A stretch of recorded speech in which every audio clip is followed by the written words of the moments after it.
Hi, today's video we're going to talk about how to get money off Twitch. Watch the video until the end to learn how to do this and more. Here's how you can withdraw money from Twitch. Log in to your Twitch account, go to the creator dashboard and click settings to set up your payout method. Confirm that you have provided accurate information.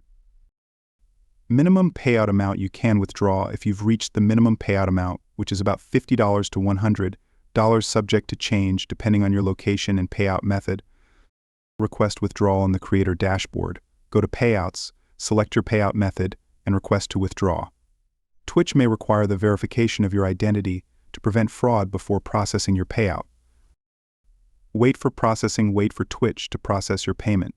Twitch typically processes payouts once a month, around the 15th.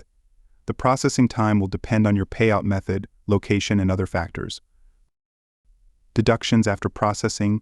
Twitch may deduct applicable fees and taxes before sending you the balance. So that's it. Getting money off Twitch is that easy. Thanks for watching. Until next time.